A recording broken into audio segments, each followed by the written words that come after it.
I would like to welcome today in the Foreign Affairs Committee of the European Parliament Minister of Foreign Affairs of the Islamic Republic of Iran, His Excellency Javad Zarif, as well as the delegation from Iran that has joined us here today. Mr. Minister, now you have about 30 minutes for a comprehensive address. The floor is yours. I believe we all need to understand why we have this extremism. We all need to understand why some who behead innocent individuals in our part of the world speak European languages with perfect accent. We all need to address that question. None of them speak Persian with perfect accent. Have you asked that question from yourselves? Why is it that this is happening? We all need to address all these questions. I'm not here for recrimination and blame game, but we have not imposed sanctions on you for violations of human rights. You have imposed them on us.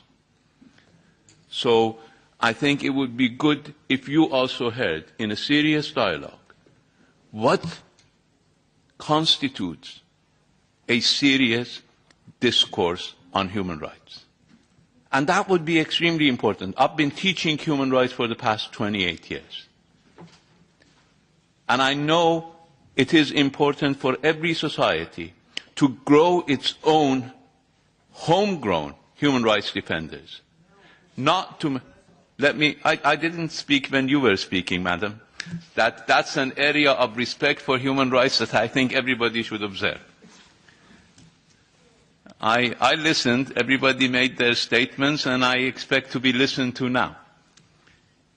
I believe it is important for all of us to recognize the facts as they are on the ground. For the past 37 years, in Iran, we have had 4 presidents electing their opposition into office. 4 presidents. President Rafsanjani elected President Khatami, who at the time of his election, not now, was considered President Rafsanjani's opposition.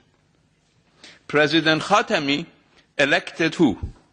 President Ahmadinejad, who nobody doubts was his opposition. President Ahmadinejad elected President Rouhani, who was the farthest candidate from him. In all societies on whom you have not imposed sanctions, in our region, none of that has happened. The ballot box doesn't rule. So let me ask this question from you. Why have you imposed sanctions on Iran and not on anybody else?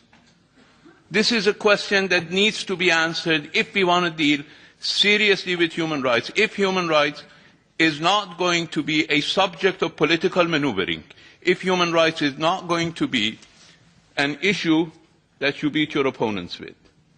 I have represented Iran in the United Nations. I saw at the time when the Saddam Hussein regime of Iraq was one of the proponents of human rights in Iran, was voting along with the European Union in resolutions against Iran. And there was not a single resolution against Saddam Hussein in the United Nations. Then Saddam Hussein invaded Kuwait, and all of a sudden, he became the worst violator of human rights. Saddam was a despot, a human rights violator, but he wasn't a human rights violator because he invaded Kuwait. He invaded Kuwait because he was a human rights violator. And everybody in the international community put the cart before the horse. And I think that is where we find human rights abused in the international community and the legitimacy and credibility of the work for human rights undermined. I agree with you, the Helsinki process minus human rights doesn't work. Human rights is a legitimate concern of the international community. I agree. But then we need to respect the fact that human rights must be the determining point and not political considerations.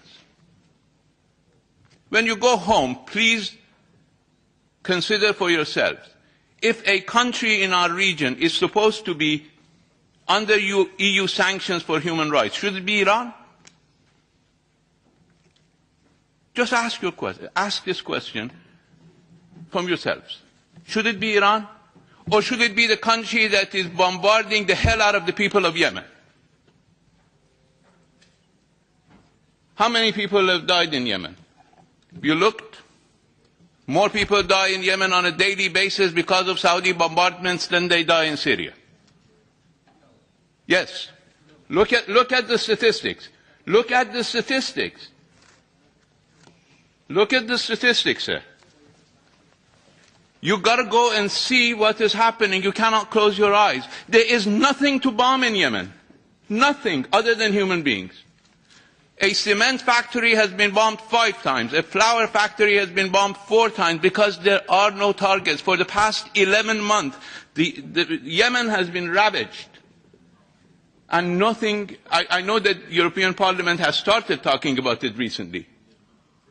But we got to be careful when we deal with these issues. Now, on the death penalty, Iran captures, seizes 85% of the opium that is seized in the world. We were approached by the drug traffickers in the 1990s. They told us, let us transit drugs from Iran. We will not leave any residues. We will take it to Europe when it's most economical for us, most rewarding financially. We will not leave any residues. You know what they do? In Iran, the best and cheapest entertainment is drugs.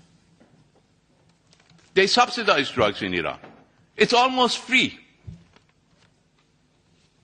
Almost free. It's because we do not fail in our responsibility to combat drug traffickers. It's because they bring drugs to Iran not in small, clean suitcases that you detect in your airports, but in trucks with machine guns. How do you deal with that? We're not saying that we have the best answer, but how do we want to deal with the problem of the biggest drug transit route in the world?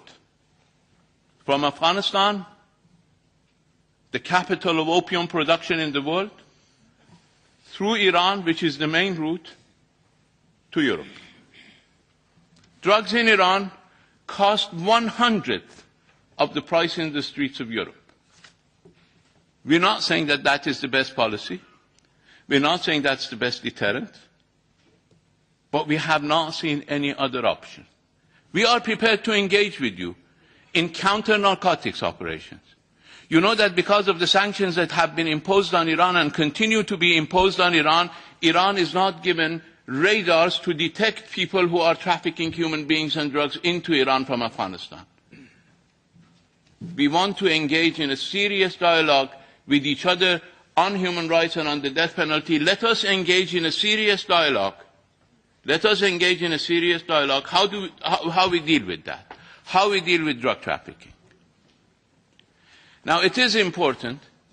Now, as I said, no country can claim that it has a perfect record, even a good record in human rights. And I don't claim that Iran has that. We criticize many of the abuses that take place. We believe that a lot of improvement is needed in Iran. We're the first to admit that. The President has declared as a campaign promise that he wants to bring about a charter of citizens' rights. And he will be issuing that charter and will take legislative measures, will present legislation to the Parliament in order to protect better the rights of Iranian citizens. But let us deal with the realities on the ground. People are talking about disqualifications. Some of us don't like the disqualifications either. But let us look at the fact. Today, 6,000 people are running for 300 seats in the Parliament. So, over 20 contenders for each seat. I may have my personal preferences about who should have been qualified. But in all democratic societies, there is a vetting process. In some societies, money is the vetting process.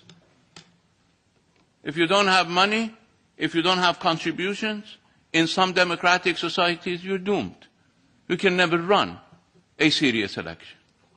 Unfortunately, it's the case in our society as well. It's a hugely expensive enterprise to get elected. So there are various types of vetting processes, and there is a vetting process in Iran with all its shortcomings. But the fact of the matter is that if the turnout is high in Iran, people have a serious choice to make in our parliamentary election. But we're talking about a country that has a parliament, for God's sake, that has elections, that its president is elected by the popular vote, in a region that such is an anomaly. So let me make it, I just wanted to make some points to just create some food for thought, maybe poisonous food for thought. Some of you don't like it, and I apologize. As I said, I'll be frank with you. But let me go back to the positive side and say we are ready to engage in a dialogue with the European Union on human rights based on mutual respect and based on the possibility to go back and forth, and on the death penalty as well.